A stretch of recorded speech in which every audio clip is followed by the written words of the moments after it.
The consensus right now is that Iran is isolated, weakened, and on the defensive.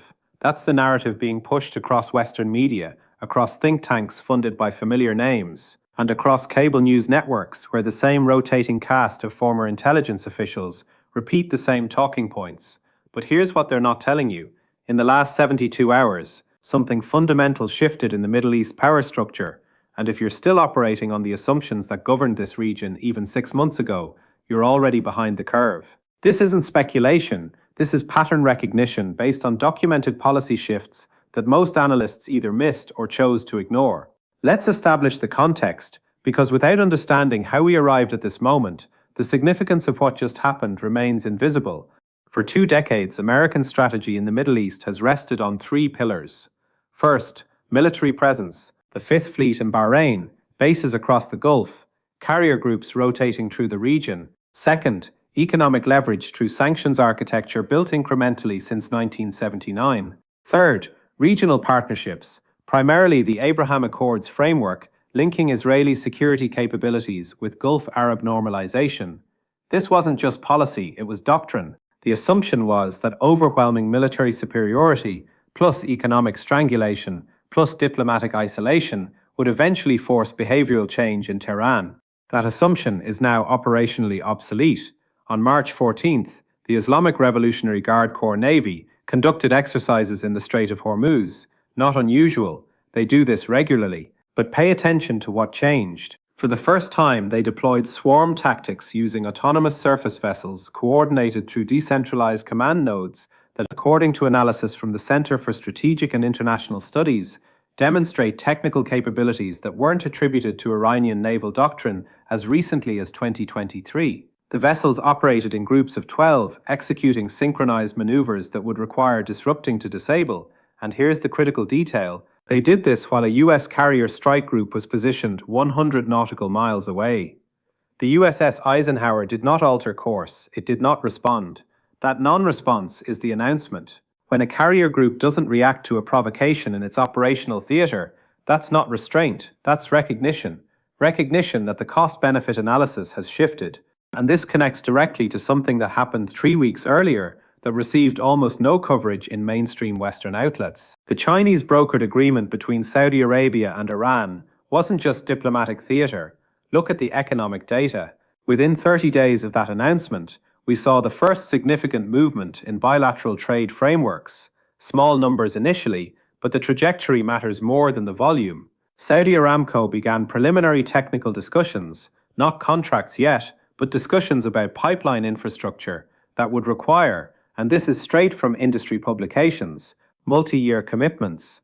You don't begin those conversations unless the political architecture is solid.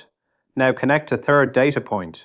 On February 28th, Russia's Gazprom and the National Iranian Oil Company finalized swap arrangements that effectively create an alternative pricing mechanism outside dollar-denominated contracts. The details were published in Russian energy journals, not widely translated, but the implications are straightforward. If Iranian oil can reach markets through Russian infrastructure, and if payment happens in currencies other than dollars, then the sanctions architecture that took 40 years to build has a systemic bypass.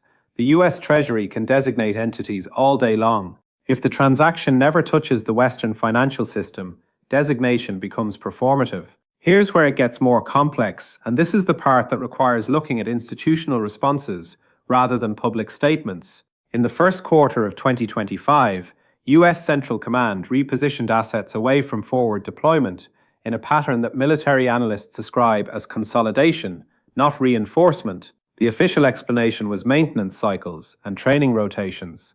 But when you map the timing against diplomatic cables released through FOIA requests, a different picture emerges. There were internal assessments circulated at the Deputy Assistant Secretary level, acknowledging that the operational environment had become what they termed cost-prohibitive for sustained presence. That's bureaucratic language for we can't afford to keep doing this. The economic dimension is even more revealing. Sanctions are supposed to create leverage. That's the entire theory. You impose costs, the target modifies behavior to relieve those costs. You get compliance. Except Iran's non-oil exports grew 17% year over year according to their customs data, which is verifiable through third-party shipping logs. How? primarily through increased integration with Eurasian supply chains. Turkey, Iraq, Afghanistan, Pakistan.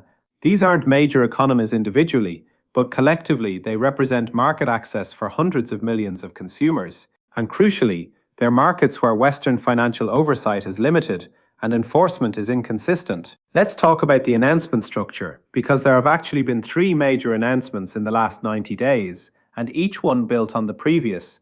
Announcement 1 was the China-Saudi-Iran détente. That established political possibility. Announcement 2 was the naval exercise demonstrating operational capability. Announcement 3, and this happened just last week, was a statement from Iran's foreign ministry that received about 90 seconds of coverage on Reuters. They announced they were open to negotiations on the nuclear file, but only under a revised framework that treats Iran as a threshold state, with indigenous enrichment capacity as a fait accompli. Read that carefully. They're not asking for permission to enrich. They're stating that enrichment is non-negotiable and negotiations can proceed from that baseline.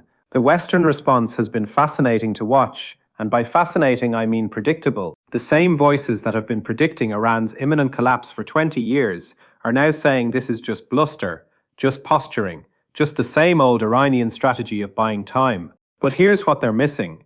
When you have spent 2 decades building indigenous defense industries because you couldn't import weapons, when you have spent 2 decades developing alternative financial mechanisms because you were cut off from SWIFT, when you have spent 2 decades cultivating relationships with rising powers because the West isolated you, you're not the same actor you were when those sanctions started. You've adapted, and adaptation at that scale changes the strategic equation. Now the complication, because it's never simple. Iran is not operating from a position of absolute strength. Their economy is still constrained.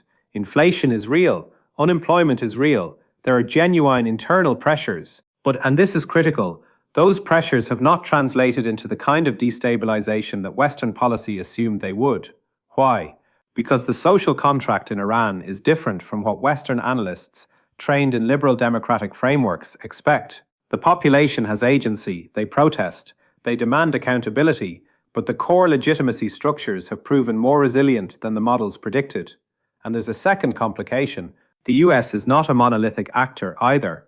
There are factions within the national security establishment who understand exactly what's happening and are advocating for policy adaptation, but they're running into institutional inertia, ideological commitment, and domestic political constraints. It's easier to maintain the sanctions architecture than to explain to Congress why it's not working. It's easier to deploy another carrier group than to admit that carrier groups don't solve this problem. So you get policy continuation even when the policy has demonstrably failed to achieve its stated objectives.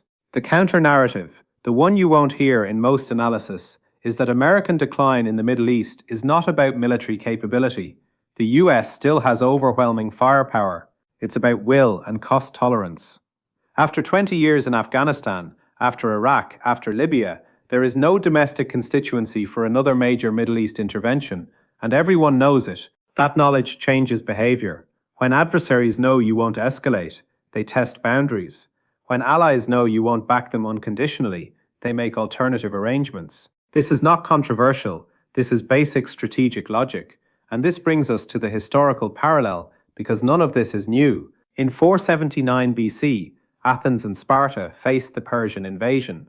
Overwhelming force, vast resources.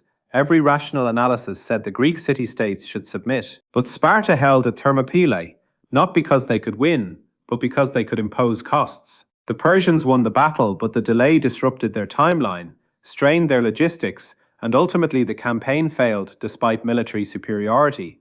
The lesson isn't about heroism. The lesson is about cost imposition. If you can make an opponent's victory expensive enough, you change the calculus. Iran has been studying that lesson for 40 years. So where does this go? 3 scenarios, based on current trajectories. Scenario 1, continued erosion. The US maintains the sanctions architecture, maintains rhetorical opposition, but actual enforcement becomes increasingly selective. Iran continues integrating with Eurasian markets, continues developing strategic depth, and in 5 years we're having the same conversation, except Iran's position is stronger and US options are fewer. This is the most likely scenario. Scenario 2, negotiated reset. The US acknowledges the changed reality. enters serious negotiations without preconditions, accepts Iranian enrichment in exchange for monitoring, and tries to rebuild some form of relationship based on mutual interest rather than regime change. This would require political courage that is currently absent in Washington, so probability is low but not zero. Scenario 3. Kinetic escalation, either through Israeli action that forces US involvement, or through some miscalculation in the Strait, we get a shooting war. Iran loses militarily, but the economic and political costs to the US are catastrophic. Oil hits $200 a barrel, the global economy contracts, and 10 years from now we look back at it as the moment American hegemony ended. Probability is lower than scenario 1 but higher than anyone in decision-making positions wants to admit. What's clear is that the rules that govern this region for the last 2 decades are being rewritten right now, not through dramatic announcements, not through formal treaties, but through incremental shifts in capability, alignment, and willingness to accept risk. The question isn't whether change is happening. The question is whether policy will adapt to recognize it. And based on the pattern of the last 20 years, adaptation happens slowly, reactively, and usually after the costs of denial have become undeniable. This isn't about taking sides. This is about recognizing pattern shifts in complex systems. The data is available, the indicators are visible. Whether you choose to see them or continue operating on outdated assumptions, that's a choice, but the consequences of that choice are going to play out regardless.